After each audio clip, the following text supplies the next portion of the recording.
And the same thing is true about depression, about fear. These are all negatively reinforced habits that are automatic. And if you change the way you talk to yourself, the kinds of pictures you make, and in fact, the way in which you have feelings, deliberately, you can build new habits. But how can people learn to influence those things if they happen very unconsciously? Well, that's what neurolinguistic programming is a whole wide range of techniques that slow that process down enough that people can begin to bring it into consciousness. That when, if you just see something and you're afraid, then, it's called a phobia. And we found out that if you take things that people are very, very scared of, and instead of just sticking people in the situation, instead start them at the end of the situation and literally run movies backwards inside their head, that it reorients people at the neurosynaptic level, and they end up being less afraid, if not afraid at all. That's a very revolutionary approach. How did you find out about all those things? Well, I began to ask people who got over phobias what they did and not people who had. Psychology has a tendency to study people from the point of view of as if there's using a medical model, as if something is broken and you have to fix it, not as if it's something that's learned. If you look at behavior as learned, you can say that you're a product of your history, but in fact, you don't have to be. The fact that you grew up being afraid of something doesn't mean that you'll always have to be afraid.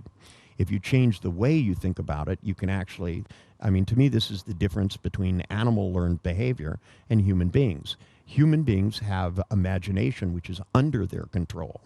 And if you use your imagination in a structured way, you can be able to restructure the way you think and the way you feel and the way you talk to yourself. Because, whereas, we don't have a choice always about how people talk to us, we do have a choice about how we respond to it. And that you can learn to feel differently when the same stimulus is there. That psychology looks at how did something get there, and what we look at is only how you alter it. I'm not interested in how people get phobias, unless I were to really want to give people phobias. I'm more interested in how people who had phobias got through it. I literally went out and found hundreds and hundreds of people that made a change in this way and found out what they did. And neurolinguistic programming specifically offers you the skills to be able to do that. That there are specific language patterns for being able to interview people to find out how people are able to be successful in anything. That gives you the information about what they do consciously as well as what you do unconsciously. Because I don't believe that Sigmund Freud was right about our unconscious. I don't believe it's just a sex maniac sitting around envying penises and, wanting to have sex with your mother. I believe the unconscious neurosynaptic processes of human beings is a rampant learning machine, and sometimes what we learn is not useful. And if you learn how to change things at that level, then it becomes more of a mechanical machine than it does one that is interpretive and psychological and all of this nonsense. Human beings learn by patterning. That's why in every culture on the face of the earth, no matter how isolated, we all develop language, and it all functions pretty much the same way because it has a neurological base.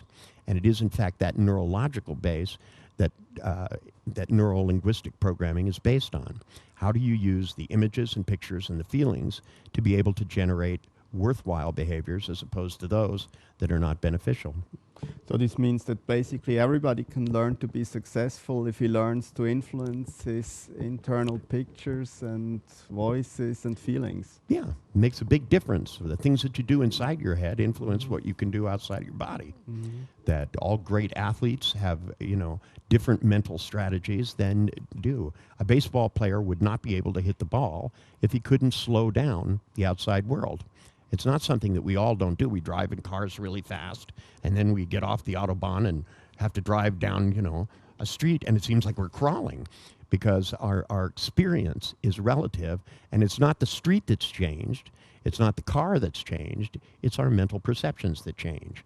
Imagine these guys flying F-16s. They go out and they fly twice the speed of sound, and they get in their car going down the freeway, and they must feel like they're moving 2 miles an hour. It's just a matter of relativity. But you don't have to fly in the jet to slow time down. Any good prize fighter knows how to do this. They go into an altered state, change their neurology, and the more they're able to do that, the more they're able to do pain control, the more successful they are as a fighter. And the same thing is true about any profession. Successful salesmen do different things than ones who aren't.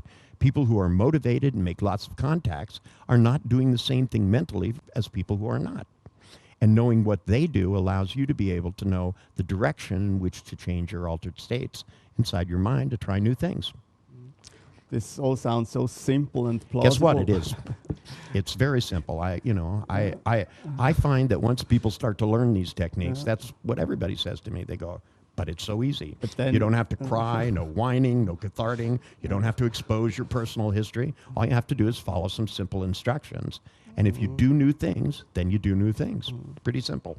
But then one wonders, why has nobody else found out these things before you? Because they had far too much education and not enough tenacity. And also, the field, when 30 years ago was really the birth of the field of information science. We were really just, there was guys saying things like the medium is the message, and a guy who wrote psycho-cybernetics, and people were just beginning to have computer languages. And really, I came out of not a psychological background, but a background of information science, where we began to look at information in terms of how it was structured so that we could get machines to do human tasks. And I looked at it instead of saying, well, gee whiz, if we can get a machine to do a human task, maybe we can get a human to do the same task as another human. We just need to get the right kind of information. And so what happened is I set out looking for different information than anybody else really had.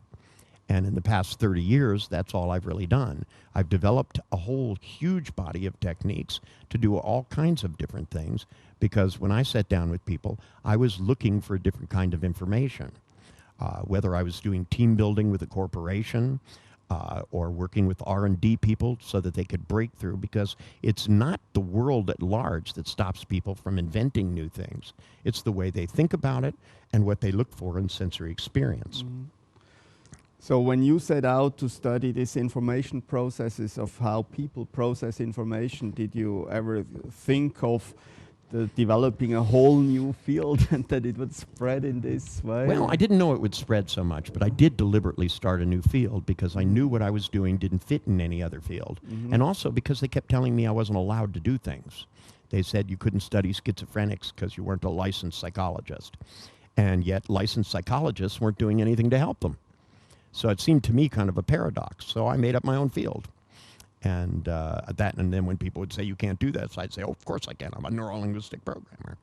And there are now licensed neurolinguistic programmers on almost every continent in the world except for Antarctica.